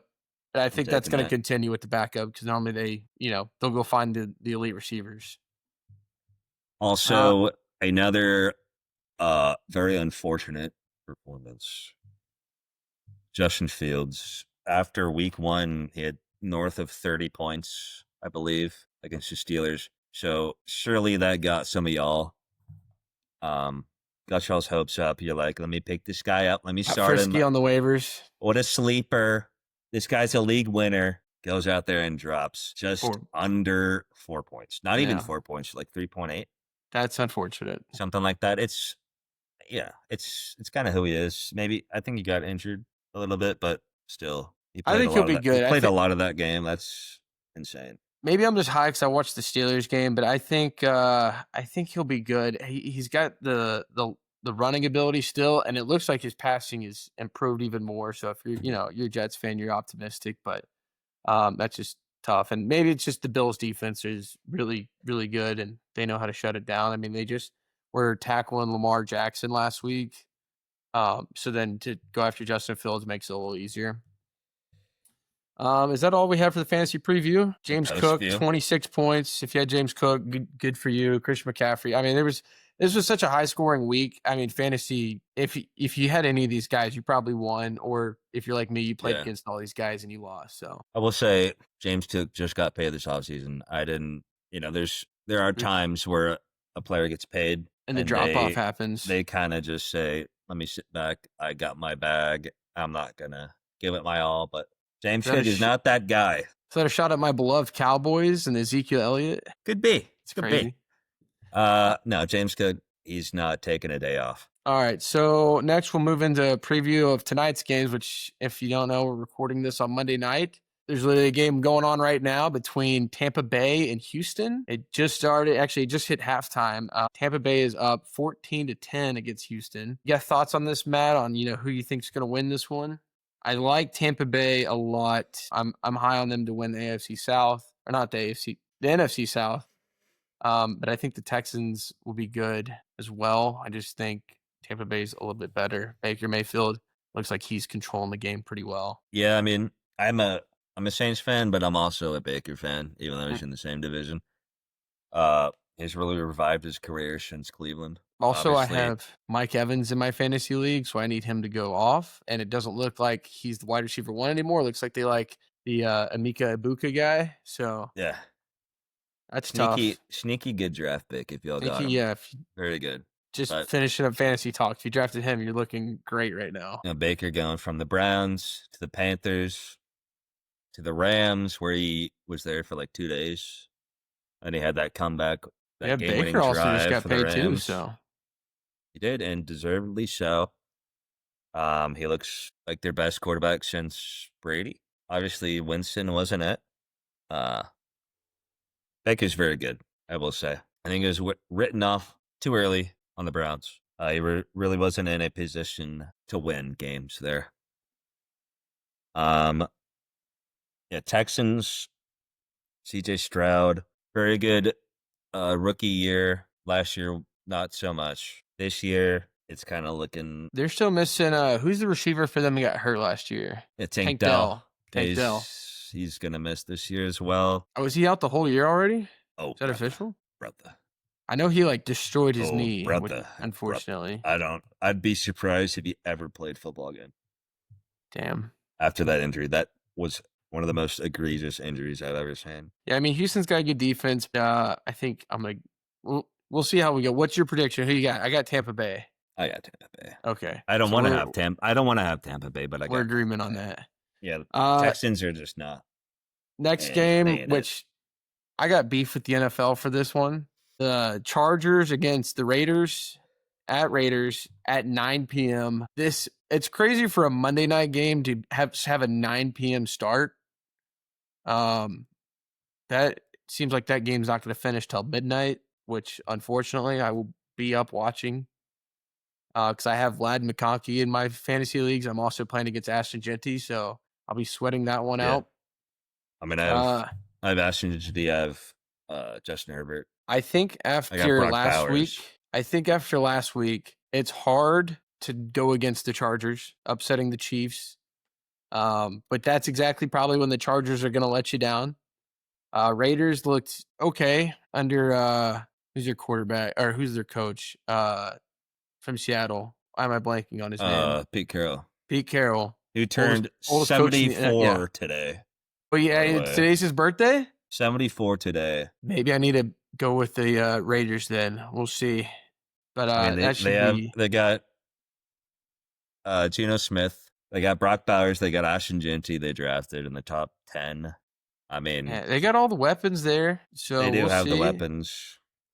They have my I need the Chargers to win. They have my sleeper, Dante Thornton. Dante Thornton Jr., rookie. He's not from Colorado State, right? I'm thinking of someone else. I don't think so. I don't know what college he's from. I don't really care.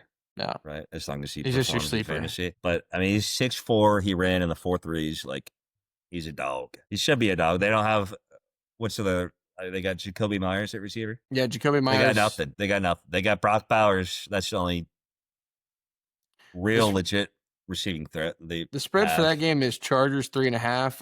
I think they'll cover that. That's very little. Yeah, I think the Chargers should win for sure. Yep.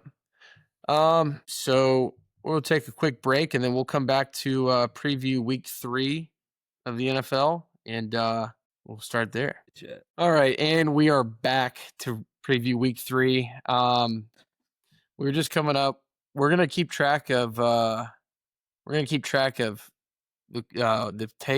picks for each week, and then whoever has the better record, the loser will have to do something. We haven't decided anything yet, so if you have any suggestions, please drop them down in the comments or DM us. Either way. So horrendous. First game, and also for full disclosure, Matt is supposed to keep track of this. I got you. So if for some reason we end up losing track of what the takes are or what the picks are, blame Matt. Surely I can do this. I'm capable. We're just going to keep track of the ones that there will be some that we agree on. Some of the ones that we disagree. Yeah. First game, Thursday night, Dolphins at Bills. I'm taking Bills. It's a 12-point spread. I think it's at Buffalo. I'm taking Dolphins. Are you actually taking Dolphins? Nope. No? Nope. Okay. We'll move on to the next one. Packers at Browns. Come on, dude. Give me the Packers. Where you at on that? Obviously, Packers. What are you looking at here? I was looking at week 3 games. Where? I'm on the ESPN app. Go to the scores. I'm there. And then week 3. I'm here. Yeah. Okay. Watch it different order. Anyways. Next game, Colts Titans. This one's interesting. I'm gonna take the Colts. That's not interesting. You taking the Colts? I'm taking the Colts. All right. Next one, Bengals at Vikings. This one's interesting. This is interesting because it's battle of the backup quarterbacks. It is a battle. It could be. JJ out next week. Is that official? Yeah, he's out 2 to 4 weeks. Oh, that's right. I'm gonna take. Yeah, Burrow's out for 3 months. I'm Bengals. I'm taking the Bengals. Just because I think Browning. I mean, Shake Browning versus. You know what? I'll make Carson it interesting. I'll go Vikings, dude. I'll rock with. I was saying bad stuff about Carson Wentz, but I'll rock with him and Jay Jettas. I mean, the real battle is. This is fun. It's Jamar Chase versus Justin Jefferson. Yeah, LSU legends. Which receiver could do better with backup quarterback? It is. This is pretty much which receiver is better. Next give one, me Jamar Chase. I'm taking. So you're taking Vikings. I'll take Vikings. Yeah, I'm taking. Just to make it interesting.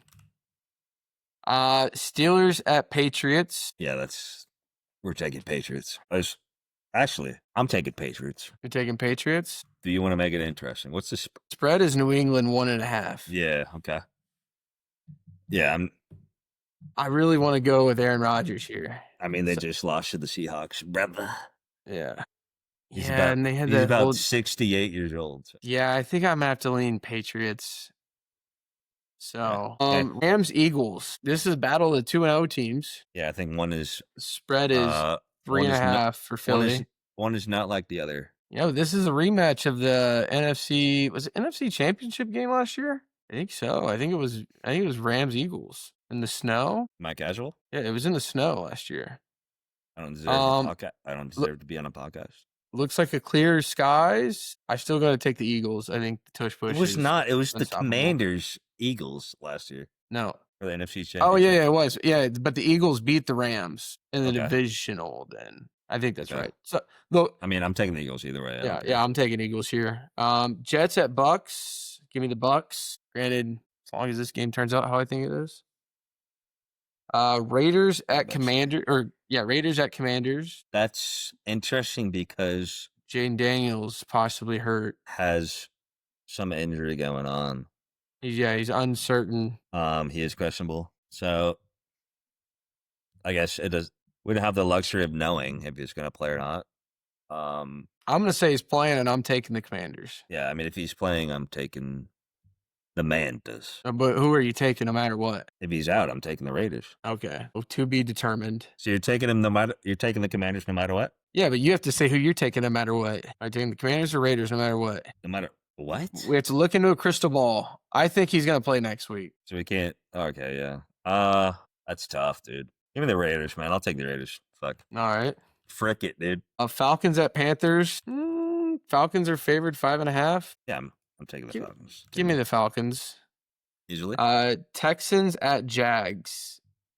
This one's interesting. I'm going to take Jacksonville. I'm taking the Jags as well. Okay. They have Broncos. They have too many weapons. Yeah, really Broncos at Chargers. This is a good one, dude. This is a good one. This is a great one. Chargers are favored 2.5. Yeah.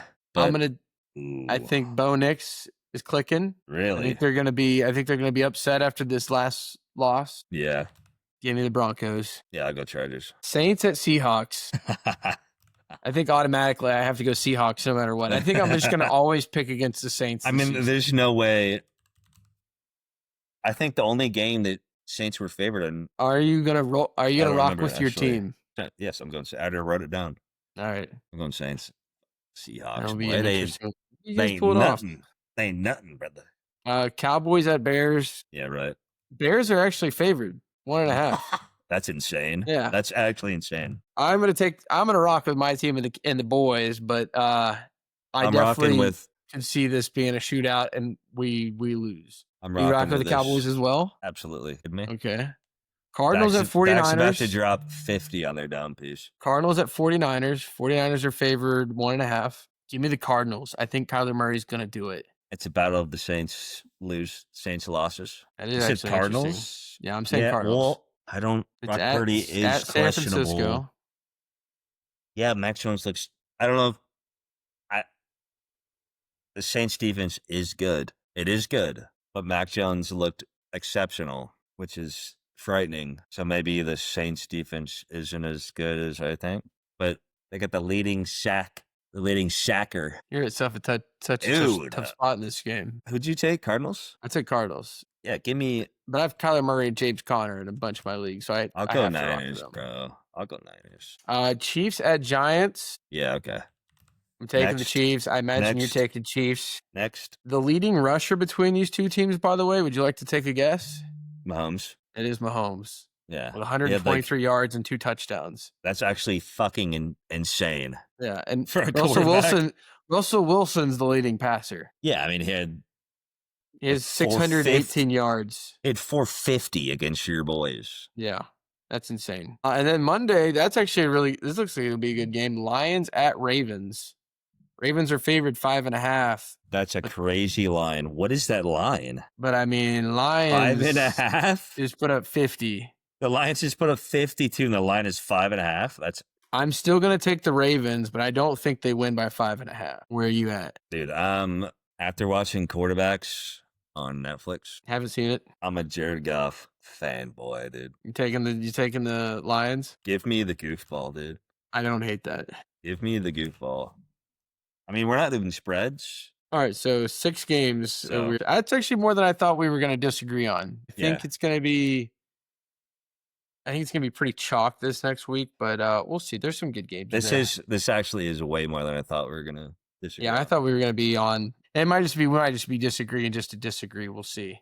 I don't think so. These games are going to be close. All right, so moving on. If you would like to know the playoff picture, the too early playoff picture, really, would you like to know who has the best odds to win the Super Bowl or the best chance to win? Yeah, I guess make it to the Super Bowl, not win it. The Ravens. Ravens at 24%. Where are the Eagles at? Eagles are at 18% to make the Super Bowl, probably because they have to go through Green Bay. I'm pretty sure the Eagles have to play Green Bay this season at some point on their schedule. That's going to be interesting. Are y'all playing the entire? Yeah, we play the whole NFC North. Yeah, well, so that will be. I'm excited to see that game. That will tell us a lot. That'll be kind of like Bills and Ravens. I also think Bills and Ravens will play, and I think that game will be different. Yeah, that's going to be a AFC. Just because they play week 1 and then you play all the way in the AFC Championship. Beginning of the season, end of the season. You never know what a team's going to look like, especially pending injuries and everything. Yeah, Eagles play the Packers in like a month and a half. They also play the Bills. Oh, the Eagles play the Bills, which could be a potential Super Bowl matchup. So yeah, then they got to come. Then they got to come to Dallas play the Cowboys eventually. Yeah, that'll be it. They just got to outscore Brandon Aubrey. So yeah, we'll just kick it every time. Yeah. I think that's everything. Do we want to do who will be the last undefeated team and who will be the last defeated team? I mean, I don't have that offhand. I have it up if you'd like to see. So the last undefeated teams right now is Buffalo, Green Bay, Indianapolis, San Francisco, Cincinnati, Eagles, Chargers, Bucks, Cardinals, Raiders, Rams. And a lot, like half the league, probably. No, that's the only one. Third of the league. Okay. Well, I mean, I gotta go Bills, right? Bills. I'm gonna take Packers. Bills. I think Packers will be the last undefeated team. Yeah, that's fair. I'm gonna go before you ask. I think we can agree. The last defeated. Defeated team was gonna be the Saints. Are my boys. Unfortunately. All right. I hope that ends this weekend. But all right, that was our NFL preview and reaction to everything. Next, we'll get into college. We're not going to talk about every college game just because there's a lot of college football, but we'll talk about kind of the main ones that we saw from. Was this week 3? Yeah, this was week 3. They're a week ahead of NFL. So first off, Georgia Tennessee is probably one of the better games of the early slate. Came down to a field goal, and for Tennessee, they had a chance to win it. And at the end of the 4th, Max Gilbert. So he's a freshman, and he had a chance to knock off the number 6 team in the country at home. Missed it. I just had a feeling that he was going to miss it. But That's a tough look. Then they end up going to OT. Georgia ends up pulling it out 44-41. Yeah, after that chance to win it on the fourth quarter and they went to overtime, I felt like Georgia kind of had control of the game. I do wish that I think we've talked about this in the past, but I wish the NFL did overtime the way that college does, where you start off from the 25 and drive. And then, if both you guys score, then it goes, you do it again. And then if you score both again, then you just do 2-point conversions the whole time. I like that you can't end in a tie in college football. And this was an absolute great game. Sucks for the Tennessee Volunteers, but just because you lose one game doesn't mean you're knocked out of the college football playoffs with the expanded playoffs. So I think overall they'll bounce back. But good shot there to take off Georgia, and they weren't able to pull it out. Matt, you want to take off the next game? Yeah, I'll do. So LSU, Florida. The line was very small. It should have been a close game. It kind of was 20-10. I'm not gonna lie. I expected this game to be more back and forth. After the past two games for the Gators, I expected a blowout on the LSU side. It should have been. LSU got 5 interceptions. One of those being a pick 6. DJ Lagway was in hell. We only scored 20 minus 7, 13 offensive points. Even though we had 5 turnovers. I guess you take one of those. We had 4 turnovers. One of those was pick 6. That's 7 points. 4 turnovers, only 20 points. Just plus the usual possessions. LSU looked like they were back to that power run that they saw with, Leonard Fournette and, running that in that era, that early to late, 2000s, before Burrow, before Joe Brady, in that, that spread, just pass heavy offense. That is what they were. That was their MO. It was run heavy offense, and it was great defense. They have great defense, and I guess they're back to running the ball. They have Garrett. I was gonna say, what blows my mind is just Florida's schedule the rest of the year. Yeah, it's an absolute gauntlet. It's gotta be the toughest. Because they just lose to LSU, number 3. Now they go next week to play number 4 Miami, then number 8 Texas, and then number 10 Texas A&M, and then they get a week. They play Mississippi State, then they play number 5 Georgia, then they play Kentucky, number 13 Ole Miss, number 15 Tennessee, and then finish off with number 7 Florida State. That is an absolute gauntlet of a schedule. Yeah, they certainly. I mean, potentially they could not win another game. Maybe they scrape out with Mississippi, another win, maybe Mississippi State, Kentucky. Kentucky's 2-1. I mean, they're gonna play them hard.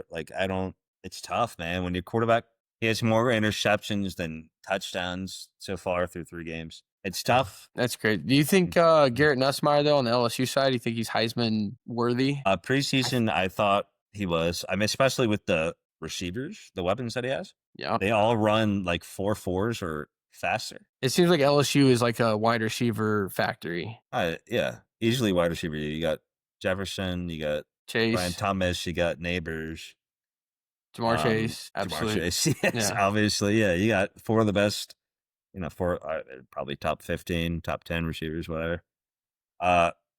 Honestly, with the way that offense has been ran thus far, they're not throwing it downfield, especially not like they were with Jaden Daniels or Joe Burrow.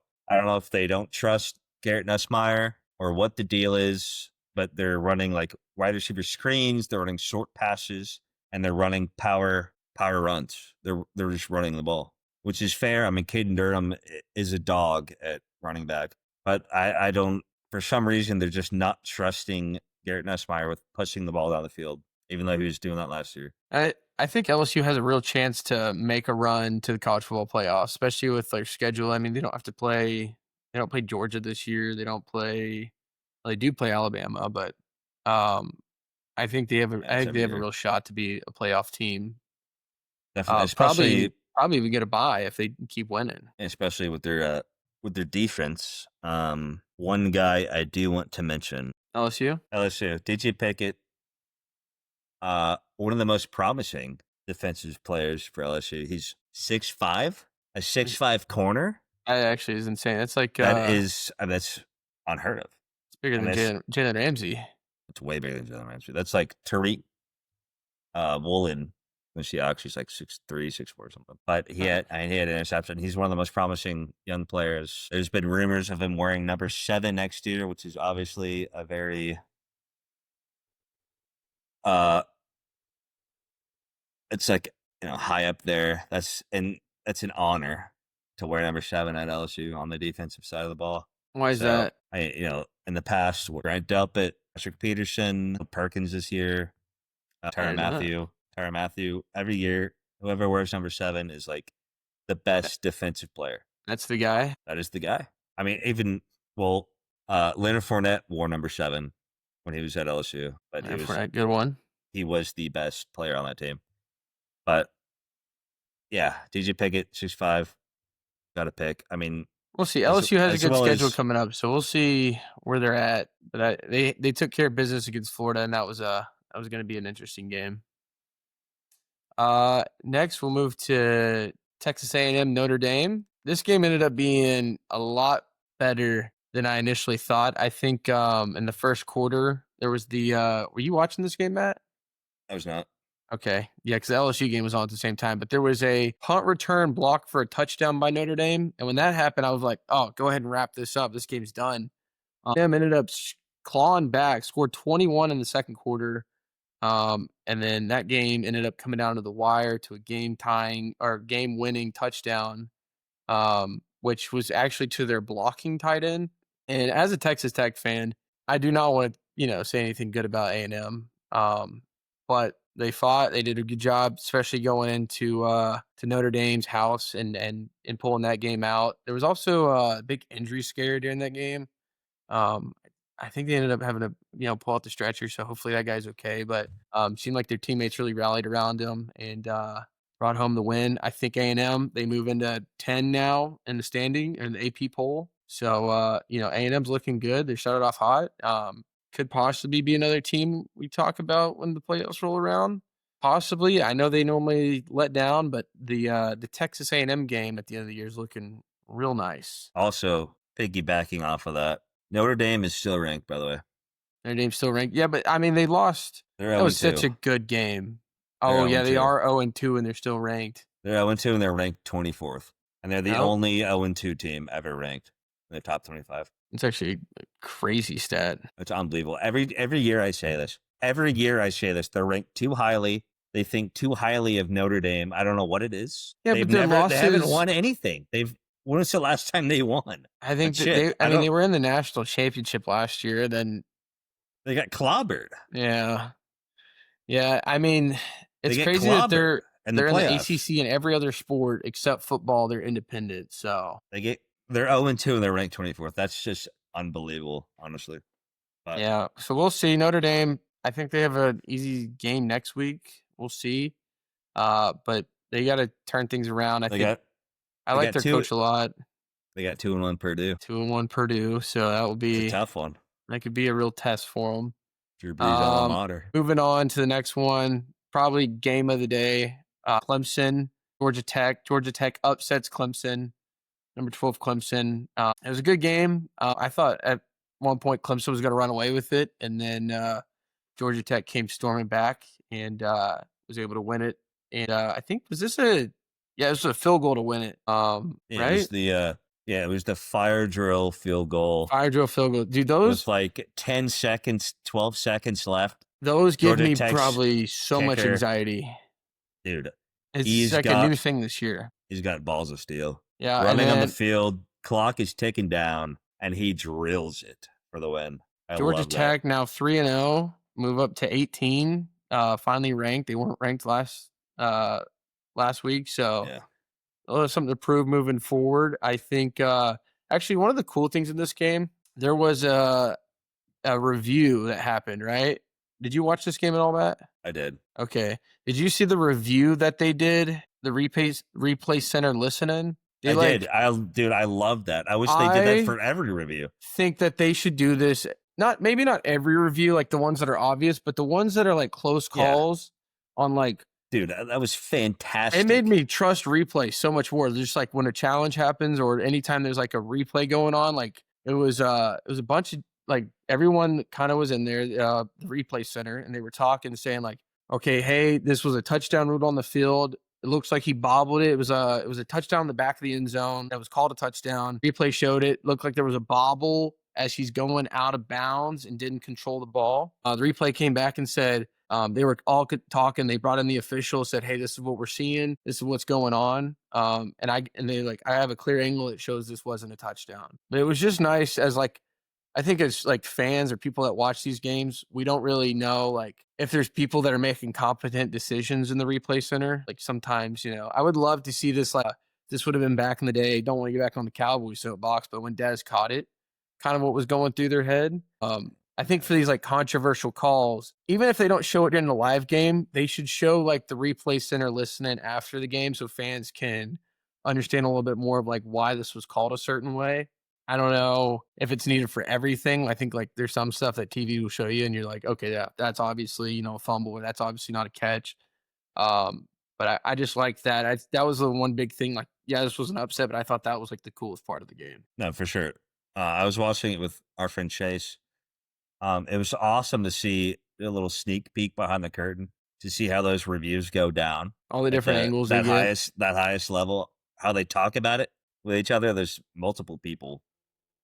Yeah, there was a guy giving their input.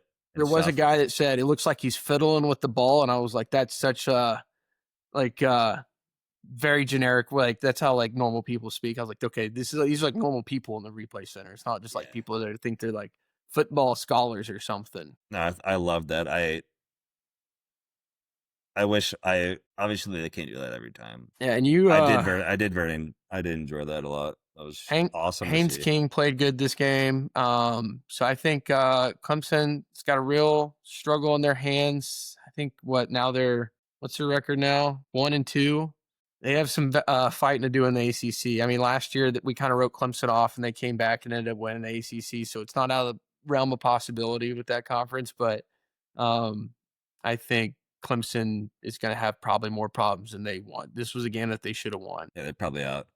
Probably out, but it's probably it. Also, I mean, Georgia Tech, fun Cinderella team. Good for them for beating, top 12 team in the nation. Their quarterback, Haynes King, he runs the ball like he wants CTE. He doesn't care. He's gonna put his head down. He's gonna hit you. He's gonna get those extra yards. He had over 100 yards rushing, as well as over 200 yards passing. So is that sustainable against higher competition? Probably not. But is it a fun little storyline? Yes. I'm glad they're ranked, but again, it is, it's Georgia Tech, right? Yeah, we'll see moving forward. So next we'll move into the preview week 4.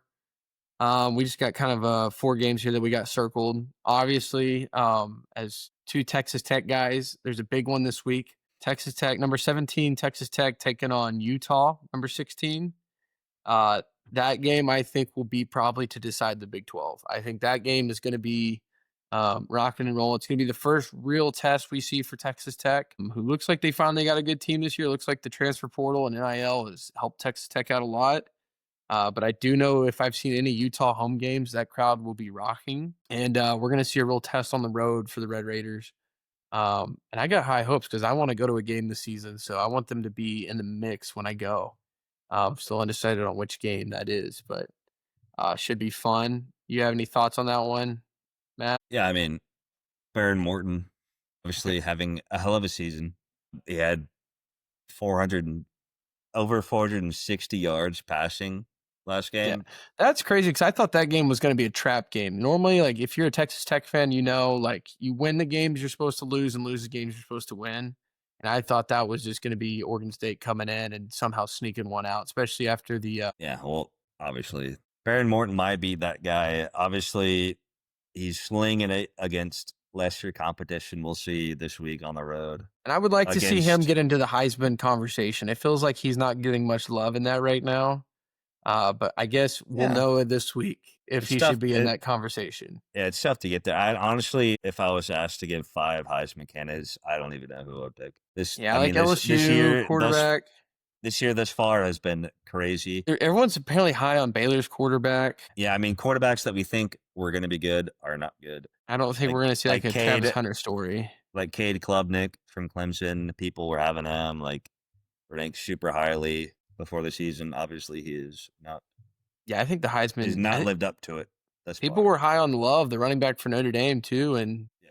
I don't think he's really lived up to the billing either. So it's kind of it's an open race. I don't think we've ever seen kind of something where there's not like a clear favorite. Like last year, it was kind of by the time we got to this point, it's Ashton Jeanty, Travis Hunter. There was a couple quarterbacks in there too. Also, I mean, Lenore Sellers from South Carolina. Yeah, but then they just got upset by Vanderbilt. Exactly. I mean, he was projected number 1 in this future NFL draft to the Saints. I think the biggest thing we've seen is that you have to win 9 games. It looks like that's kind of where you need to get to be in the real running for Heisman. So as long as you keep winning, your shots are still open. I think it's just so early in the NFL and college. It's just way too early to debate. I know. I just want to start the conversation on Barrett Morton. Probably just because I'm biased. He should be there. He should be there. I'm biased. Also, Oklahoma's quarterback. That was the next game I had circled. Auburn going into Oklahoma. That's going to be a fun ranked matchup. Finally feels like we're getting to the meat of the schedule where we're starting to see some ranked matchups. These aren't the best this week, but at least like it's happening more frequent. It's not just like one game like you see in week 1 was a lot, but like week 2, week 3, we didn't see too many ranked matchups. Yeah, I don't know if I fully trust OU's quarterback. Yeah, we'll see. I think he's got 5 passing touchdowns. He got 3 interceptions. I don't know.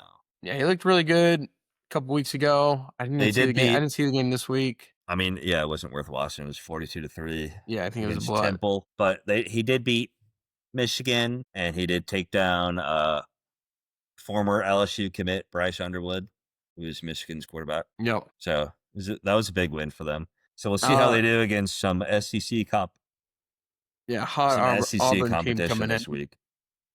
Next was I had this one circled. I don't think you had this circled because of the previous week. Yeah, but Florida at number 5, Miami. You know, it's kind of a rivalry game a little bit. Battle of Florida. Penn State, yeah. I think we're gonna see. I think this is Florida. They're gonna come in motivated. No, like if we want to make any type of noise, we got to win this game. But I think Miami and Carson Beck. It's gonna be. I think they're pretty good. I think they're the real deal. He looks really good in Miami. I don't know if it's just the uniform, but the U might be back this year. I think they are. I think they obviously had Cam Ward last year, and Carson Beck was able to step up in his stead and keep Miami up there, winning against good teams. They're obviously top 5 ranked. I think they have an easy, maybe not easy, but they have a win this week against. Yeah, I think it's going to be closer. A DJ Lagway-led Florida team is 6. He has more interceptions than he does touchdowns. But. And the other game we had circled here was Illinois, number 9 Illinois at number 19 Indiana. I think we're both in agreement. How is Illinois not 9? I don't think. I think that's way too high. Yeah, I mean, obviously, I don't think Illinois for has most been a teams, football school. For most teams, they haven't played really anybody. I think they just beat Western Michigan, which obviously is a nobody school, respectfully. No. But I mean, it's week 3. Like nobody has really played any top tier schools, besides LSU. Yeah, we're starting to get to the meat of the schedule. We're going to find out who the real players are. And I think this will be one. Yeah, the early weeks of the college football season are just not. They're always. What we're talking about. It's just cupcake, right? Other than week 1 was crazy. Let's get to week 8, 9, 10, 11, 12. Let's get towards the end. And I don't even think that's when the in-conference games happen. Yeah, that's when that's when it actually matters. And I think like the college football playoff rankings don't even come out till week 4. So I think is it week 4 or week 6? I know they don't come out till like later in the season. I think it might be week 6. Is it week 6? I think it is. It's later. Yeah. In the season, so that's when we'll start knowing like who the real players are in this. But I think this game, anytime you see a ranked matchup, you're like, okay, it's kind of this is going to mean something later on in the season. So that was kind of the college football preview. I don't think, just looking at the rankings, just run through real quick of what's updated. Ohio State, Penn State, LSU, Miami, Georgia. I I mean, like that's pretty Oregon. typical. Oregon 6. I think they're going to be a really good team moving forward. I mean, they did blow the back out of Oklahoma State. It is crazy to see Florida State move up as they started off unranked and now they're up to 7. Yeah, after their catastrophe of a season last year. Yeah, Texas, I'm not super high on them. I think it's going to be a year before Arch Manning. Everyone was quick to get on him in week 1. I think this is his first true year starting. I like him next year along with Michigan's quarterback Bryce Underwood. I think they're going to be next year. I think they're going to be real competition. But of course, Texas, they have all the talent around them, so they're going to be in the rankings. I just don't know. I don't think they're going to be college football talk at the end of the year. Yeah, it's tough to say. I mean, this is Archer's first year officially starting, even though he started like 3 games last year, but this is officially his team. It's tough first game, obviously, against Ohio State on the road with 2 former NFL head coaches that he's playing against, or 2 just former NFL coaches. They should have beat UTEP last week by a lot more, but they did. I think it was like 29-10 or something, just something slight. I'm sure the line was much more than 19, but he has the tools as a quarterback. He's got the arm. He's got the name. He's got the arm. He's got the name on the back of the jersey. He's got the athleticism, obviously, but yeah, he's just got to. I think he's got to up his decision making. Obviously, that's a growing pain for every quarterback. I mean, keeping it in the family, Peyton Manning's rookie season in the NFL, he had the most like interceptions ever for a rookie. So it's going to take time. He's not going to come out there, even with the 5 stars around him, the good team that he has.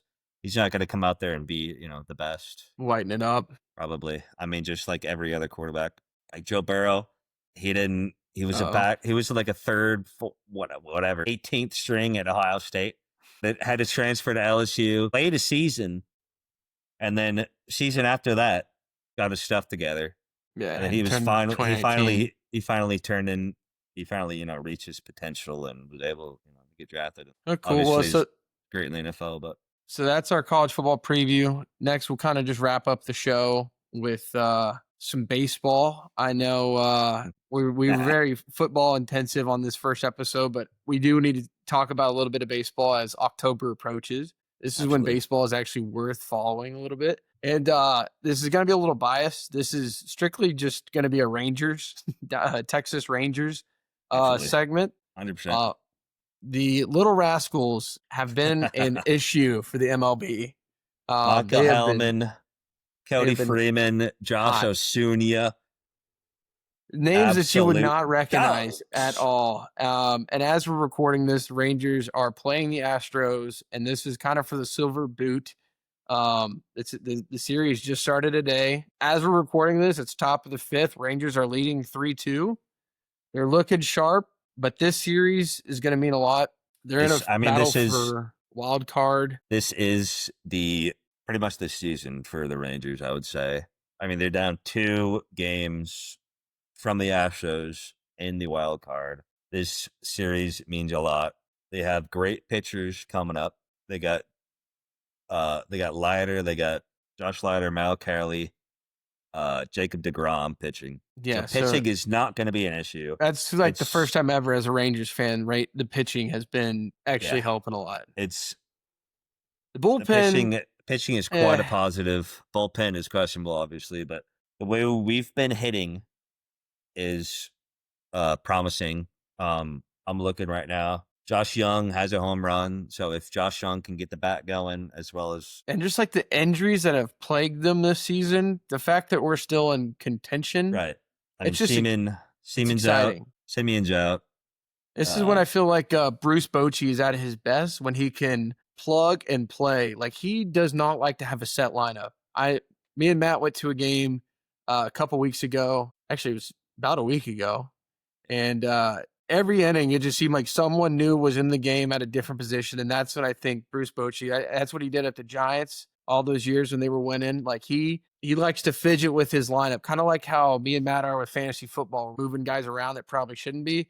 Bruce Bochy actually knows what he's doing, and he's Right. moving guys in, he's moving them out, he's playing the matchups. I'm excited. It doesn't Hopefully this work doesn't. for us. It works for him. Yeah, hopefully it doesn't come back to bite us. But I'm hoping the Rangers can at least sneak in, because when they went to the World Series and won it, they snuck in as a wild card team and then went undefeated on the road. Everyone knows that story. That was a magical season. Maybe we can catch lightning in a bottle twice, but that's to be determined. I mean, we will be down Corey Seager. Maybe he comes back in the playoffs. I don't, he had that appendicitis. So surely if we extend the season for him, maybe he can come back. I know I think he's done.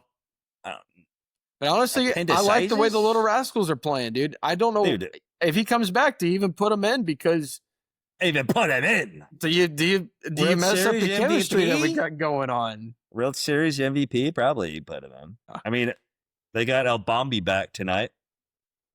And Bochy we trust. That's just what needs to be, tatted across Rangers fans right now. That is fine. It'd be a hell of an ending of a season if they were to scrap their way into a wild card spot. It would be. Even if we make it, I don't think we win the World Series, but I think I just like to make the playoffs. That's get at least invited to the dance and see what happens. I mean, Red Sox, Yankees, Dodgers are just so. It would just be awesome to see them get in. We'll see, especially with the cast that they have, and that is they've turned around their season really with these young guys. It's just awesome to see. It's awesome to watch. Well, cool. I think we can wrap up the show now. I don't know if you have any closing thoughts. I think for episode 1, I think we've gone a pretty long time. I don't know once football season's over how long these shows will go, but yeah, I mean, pretty much a lot of stuff to talk about. Touched all the important bases, I think, for first episode for sure. Yeah, and then anyone listening, feel free to give us, you want to hear us talk about a team or something, shoot it, DM it to us over on social media or anything. Be sure to, follow, subscribe to the podcast. We're going to try and do these just like at least once a week, maybe twice. We might break up the college football and NFL, but we'll see moving forward. Hopefully this episode we can even figure out. I think I know how it's going to get uploaded to Spotify and stuff, but hopefully we'll see. Hopefully the YouTube gets put up too, so you guys can see how our reaction and everything. All that is above my pay grade, dude. Yeah, Matt's here just for the takes. Also, I mean, if y'all disagree with us in some certain area, please feel free to contact us, DM us, whatever. With your Matt takes, will debate you on Twitter. Matt with will your takes. We might bring it up in the next episode, whatever. Right? Yeah. It'd just be fun. It would be fun to little back and forth with the viewers. That would even add more content for us. So cool. Well, I don't have anything else to close with. Everyone, God bless, and we'll see you for the next episode.